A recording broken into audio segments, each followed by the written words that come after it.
पीले दांत वाली बहू। रंजना कभी ब्रश नहीं करती थी।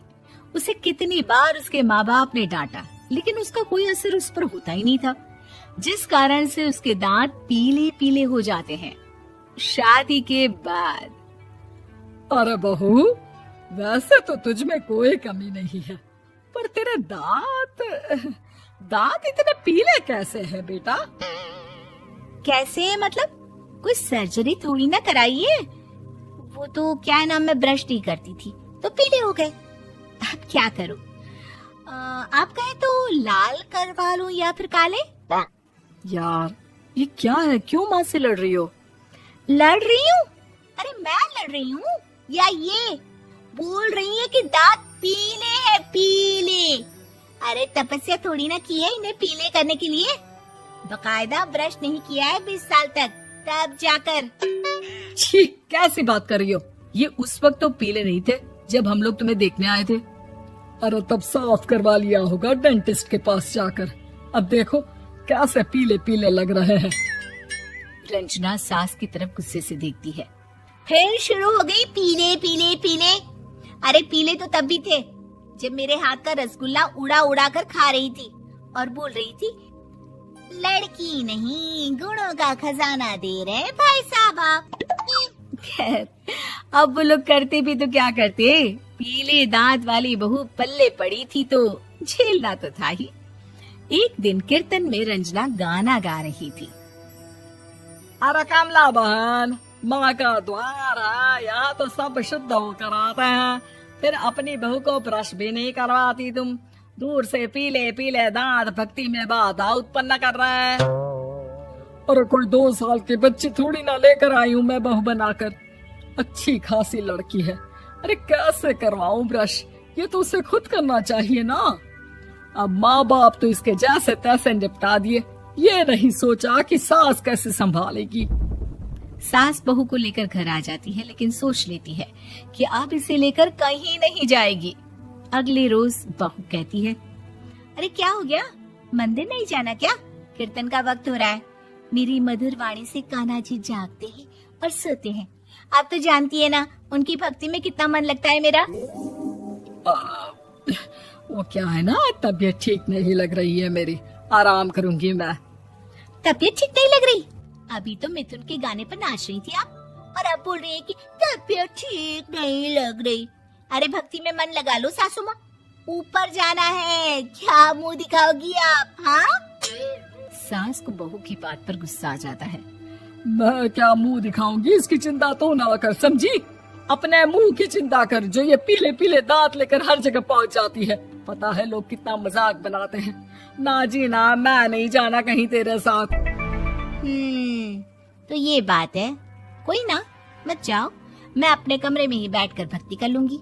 ऊपर वाला दांत थोड़ी ना देखता है, मन देखता है, भावना देखता है। और अरे बस बस, तू सब कुछ दिखा, बस ये सफेद चमकदार दांत ना दिखाना किसी को, है? जा यहाँ से। बहू को सास की बात का कोई फर्क नहीं पड़ता, वो तो जैसी थी वैसी ही रह जाती है। सुबह नहाकर किचन में खाना बनाना, फिर खाना खाना, कीर्तन भजन करना और सो जाना। एक दिन, माँ जी मैं सहेली के घर जा रही हूँ, शाम को लेट आऊंगी। हाँ हाँ तो जाना, मैंने कौन सा तेरी आरती करनी है घर पर बैठकर। रंजना सहेली के घर जाती है, जहाँ वो पार्टी में जाने की तैयारी कर रही होती है। अरे शिखा, कहाँ जाने की तैयारी कर रही है? मैं गलत वक्त पर आ गई क्या? अरे नहीं यार, उल्टा सही वक्त पर आई है।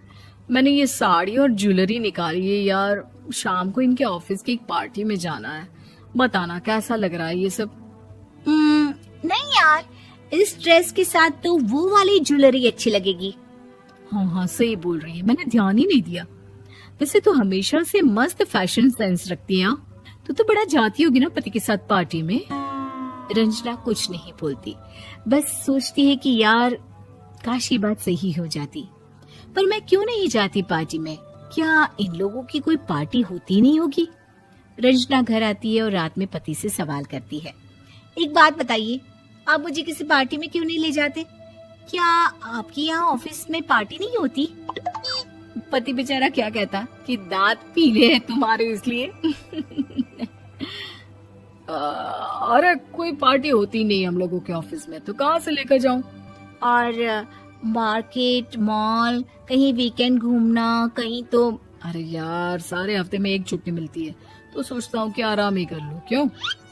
रंजना मन मार के रह जाती है। पहले कभी सास के साथ मंदिर जाया करती थी, लेकिन वो भी सास ने ले जाना बंद कर दिया। घर बैठी बैठी रंजना बोर हो जाती है। तभी उसे आइडिया आता है और वो मायके जाने का सोचती है। सासू माँ, 2 दिनों के लिए मम्मी के घर जा रही हूँ। अच्छा ठीक है, आराम से जा।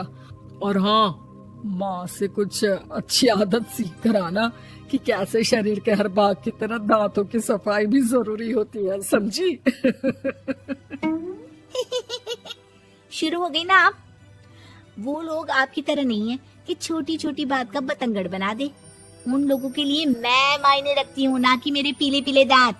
रंजना माँ को बिना बताए उन लोगों को सरप्राइज देती है, लेकिन जैसे ही वो दरवाजे पर पहुंचती है, अंदर देखती है कि घर वाले कहीं जा रहे होते हैं।